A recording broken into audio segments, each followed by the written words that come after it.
ces ateliers, ils ont aussi permis de faire émerger des enjeux transversaux. On l'a bien vu que toutes ces transitions se croisent. J'invite Julien Cordier, directeur de la CRES Hauts-de-France, à nous rejoindre. Vous allez nous parler de ces enjeux transversaux. Je vous laisse la parole, vous avez le micro. Bonjour à tous. Déjà, encore une fois, remercier toutes celles et ceux qui, pendant presque un an, ont œuvré pour contribuer, proposer, réfléchir avec nous sur les grands enjeux de l'ESS autour de la thématique de transition. Moi, je vais brosser un petit peu 7 enjeux clés qui sont transversaux à l'ensemble des transitions, et puis qui sont aussi pour nous des priorités d'action qui peuvent aussi être demain des leviers de coopération pour l'État, la région, la CRES, ses adhérents, l'ensemble des acteurs de l'ESS. 7 enjeux clés pour les transitions en Hauts-de-France. Le premier enjeu, appréhender et adapter le cadre légal et législatif. Dans les remontées, les contributeurs font remarquer parfois la difficulté à être informés, à appréhender et à se saisir du cadre juridique et légal. Je vous donne quelques exemples clés. Fonds réemploi dédié aux entreprises de l'ESS, prévu par la loi AGEC. Dispositif de collecte et de valorisation des déchets. Éco-contribution pour faire émerger de nouvelles filières. Possibilité de réserver certains marchés publics à destination du champ de l'IAE ou du travail adapté. Donc, sur ces dispositifs-là, il y a sûrement besoin de mieux communiquer, mais aussi de mettre en place une ingénierie adaptée aux réalités de terrain et de développer des partenariats. Être associé, être informé, mais aussi être partie prenante des politiques publiques et des dispositifs. Ce qui transparaît de l'ensemble des transitions, c'est la volonté des acteurs de l'ESS d'être pleinement associés aux politiques mises en œuvre dans la phase d'élaboration, dans la phase d'exécution et aussi dans la phase d'évaluation des politiques publiques. Enjeu numéro 1. Enjeu numéro 2, privilégier des modes de contractualisation et de financement sur la durée. On a beaucoup insisté lors de cette conférence sur le temps long et la nécessité du temps long. Les remontées des ateliers soulignent l'enjeu d'inscrire les relations acteurs publics, acteurs de l'ESS dans ce temps long, avec des modes de contractualisation et de financement pluriannuels. Ces modes de contractualisation et de financement sont perçus comme des conditions nécessaires à la pérennité des activités, à la pérennité des emplois et à l'ancrage territorial des activités. Dans notre région, on a des exemples de coopération qui fonctionnent, à la fois au niveau régional, donc quand on parle de collaboration ESS acteurs publics et de contractualisation sur la durée, ça concerne bien sûr acteurs de l'ESS État-région, mais aussi le niveau des EPCI qui est revenu quasiment dans de nombreuses fiches de synthèse. Et sur ces questions-là, on a aussi des bonnes pratiques, des territoires qui sont un peu pilotes et qui peuvent être source d'inspiration. Le territoire de Valenciennes Métropole, par exemple, qui a une politique publique depuis presque 15 ans, avec un livre blanc, avec des dispositifs de soutien, avec des événements dans le cadre du mois de l'ESS, le soutien au PTCE, voilà, un exemple de territoire un peu pilote. Troisième enjeu clé pour les transitions, structurer les coopérations avec le monde économique hors ESS. Le Sarcus est un bel exemple de ce type de coopération-là, c'est revenu régulièrement aussi dans les différentes remontées. On ne part pas de rien sur cette question-là. Si on regarde aujourd'hui les 15 PTCE labellisés par l'État en région, ils ont tous des modes de coopération, notamment autour de filières de la transition écologique, la mobilité, le réemploi, le service aux entreprises. Donc il y a des expériences au niveau des territoires via les PTCE. Par contre, il n'y a pas de structuration régionale et de vraie mobilisation collective pour aller chercher les chambres consulaires, pour travailler de façon plus structurée avec l'ensemble des économies dans notre région. Et ce qui ressort des ateliers, c'est qu'il faut y aller ensemble. C'est-à-dire que si l'État va de son côté, si la région va de son côté, si la CRES va de son côté, ça ne marchera pas. Il faut y aller collectivement avec des stratégies un peu plus organisées. Quatrième enjeu qui est ressorti. Hop, attendez. Renforcer les dynamiques territoriales et les modes de coopération ESS collectivité. Ça, c'est un enjeu clé alors, qui émane des ateliers, mais qui est un enjeu clé depuis presque 10 ans dans notre région. On voit très bien qu'aujourd'hui, les réalités sont extrêmement disparates. C'est-à-dire, dans notre région, il y a des collectivités, des EPCI qui ont des politiques publiques de soutien depuis 10 ou 15 ans. Je citais Valenciennes Métropole, mais la Cavalère, c'est un bel exemple également. Il y a des politiques publiques qui sont simplement en émergence, et il y a des territoires où la politique publique n'existe pas et est totalement à construire. Et donc, comment collectivement, État, région, CRES, acteurs, réseaux, on arrive à faire en sorte qu'il y ait une politique publique ESS au sein de chacune des EPCI de notre région, c'est une ambition qui est portée et qui est proposée par les acteurs de l'ESS. Enjeu numéro 5, promouvoir et développer les SIC, les sociétés coopératives d'intérêt collectif, et les CAE. Ça, c'est aussi un statut qui est revenu sur les différentes transitions et avec différents regards. Le statut SIC est présenté à la fois comme un outil de développement économique, mais aussi comme un outil de co-construction de l'action publique, en mobilisant les collectivités au sein du capital des coopératives. Un travail d'information juridique, économique, d'accompagnement, notamment celui mené par l'URSSCOP, doit être renforcé et conforté, afin notamment, et c'était ce qui était dit tout à l'heure, de lever les freins auprès des élus et des techniciens qui sont parfois assez frileux ou qui ont certains préconçus sur ce statut-là. Les SIC sont aussi des entreprises coopératives et elles ont aussi des besoins en termes d'apport en capital et renforcement de leurs fonds propres. Promotion des SIC, mais aussi promotion des coopératives d'activité et d'emploi comme un levier important de développement des territoires pour offrir une sécurisation des parcours et une alternative collective à l'isolement des travailleurs individuels. Ça a été dit aussi à plusieurs reprises tout à l'heure sur les mirages de l'auto-entrepreneuriat.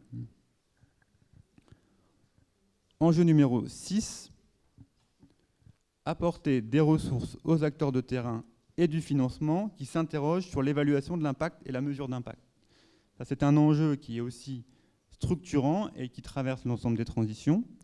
Sur ces thématiques-là, il existe de l'expertise dans notre région, il existe des ressources, notamment le projet VISE qui a été porté au niveau transfrontalier entre 2016 et 2019 et qui a permis de développer de la recherche-action, qui a permis de développer des ressources, des outils, de l'expertise sur ces sujets-là. C'est une matière sur laquelle on peut capitaliser. L'outil Valores porté par l'UDES, qui est un outil clé en main qui permet aussi d'évaluer son impact social et environnemental. Mais malgré l'existence de ces ressources et de cette expertise, il y a besoin de maintenir l'accompagnement, l'information, la montée en compétences des professionnels sur ces sujets-là, parce que les ateliers montrent clairement qu'il y a encore du travail à faire pour conscientiser, informer, outiller, accompagner les organisations de l'ESS. L'enjeu est donc, sur l'évaluation de l'impact social, de poursuivre les collaborations initiées entre réseaux, acteurs et partenaires publics, dans un contexte où parfois se saisir de ces sujets-là est complexe, difficile à appréhender, nécessitant un investissement de temps et d'argent trop important, faisant appel à des compétences souvent absentes, et notamment pour les petites structures qui ont du mal à s'approprier ces enjeux-là. Enjeu numéro 7, mise en place d'une politique ambitieuse et coordonnée de soutien à l'innovation sociale. La thématique de l'innovation sociale rencontre actuellement encore certaines idées reçues. Elle est parfois perçue comme de façon trop réductrice, essentiellement centrée sur la réponse à des besoins sociaux. Elle est trop souvent axée sur la diffusion ou l'essaimage et pas assez sur le changement des règles de la législation. Donc les acteurs des ateliers de la conférence appellent à une co-construction des actions sur le terrain avec les pouvoirs publics et à une gouvernance partenariale sur les problématiques avec l'ensemble des acteurs concernés. Ils appellent aussi à poursuivre le travail d'accompagnement et d'analyse, notamment celui porté par l'Institut Gaudin, ainsi que la mise en lumière d'initiatives exemplaires qui permettraient d'inscrire l'innovation sociale et sa reconnaissance dans le temps long. Voilà, de façon assez schématique et assez synthétique, les 7 enjeux transversaux issus du travail fait par les acteurs de l'ESS.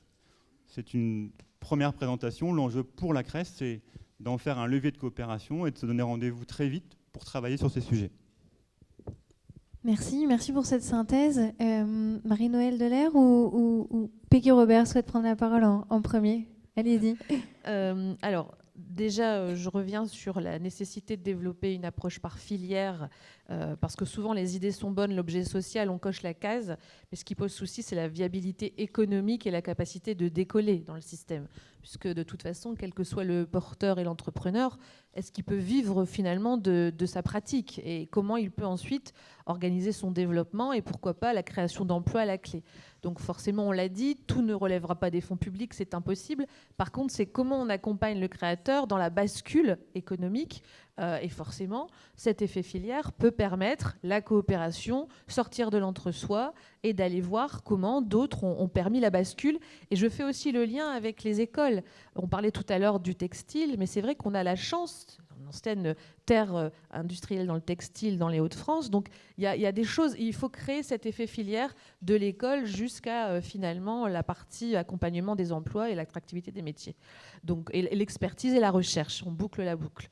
Je rebondis également sur le fait que la CRES doit poursuivre son travail d'ancrage territorial au soutien du développement économique, donc aller plus loin donc, sur le club dédié aux collectivités, l'appui aux pôles territoriaux de coopération économique. Et donc le volet plaidoyer, on l'évoquait tout à l'heure avec différents acteurs, on citait l'UDES, on citait le LMA notamment, enfin en tous les cas une capacité à développer des représentants à l'échelle du territoire, et on rentre dans une logique d'ambassadeur, et on avait également en tête l'importance des EPCI, des interlocuteurs de territoire dans cette organisation. L'enjeu sur l'évaluation de l'impact social, Julien l'a souligné, on a besoin de penser l'évaluation en cohérence avec nos valeurs et nos pratiques.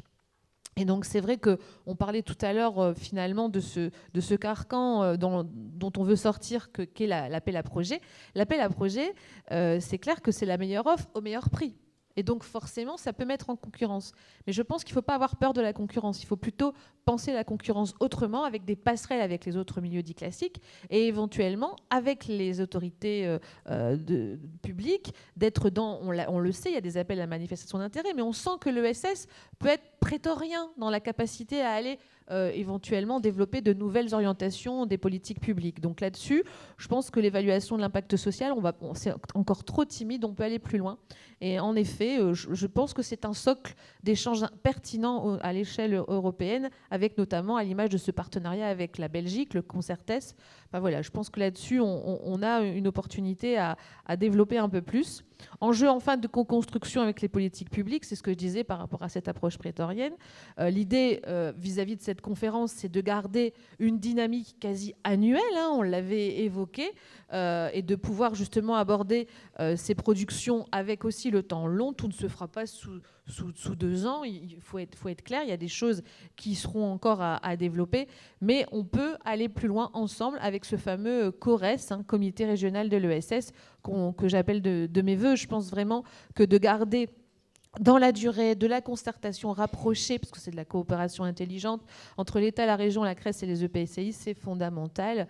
Et puis, voilà, l'idée, c'est pour moi que ça ne retombe pas comme un soufflet, et que cette humilité, ce respect, cette volonté de faire ensemble demeure au-delà de ce temps de clôture, et qu'avec ces plus de 1000 participations et productions riches, on puisse co-construire ensemble et puis se donner d'autres rendez-vous avec une approche par filière. Je pense en effet ce serait intéressant. Voilà. Merci. Marie-Noëlle Delair, les enjeux de coopération, ça c'est quelque chose sur lequel vous planchez aussi, je crois. Les enjeux de coopération. De coopération. Donc sur le...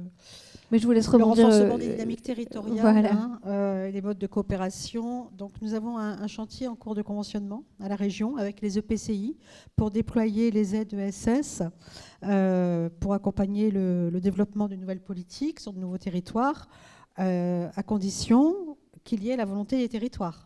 On ne pourra pas aller contre la volonté des territoires. Ça, c'est l'une des limites.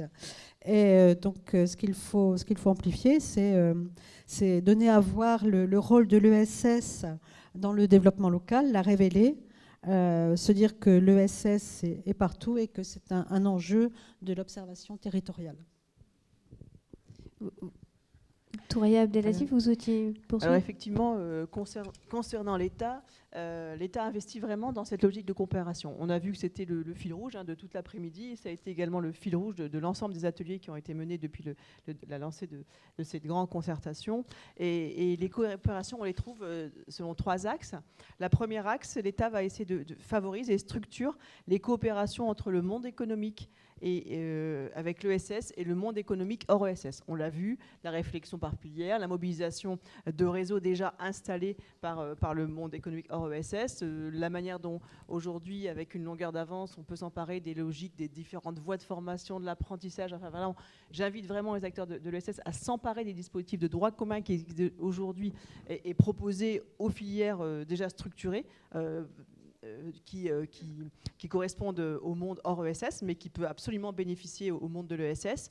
Et parallèlement, je pense que l'ESS est véritablement une force pour le monde hors ESS, je dirais économique, dans la mesure où on a vraiment besoin de l'ESS pour avoir un rôle d'aiguillon à jouer pour l'économie classique, et qui doit vraiment se nourrir des principes fondamentaux de l'ESS, des grands enjeux, partage de la valeur et mesures d'impact de l'entreprise. C'est des enjeux de développement durable qui concernent l'ensemble des réseaux des entrepreneurs et des entreprises.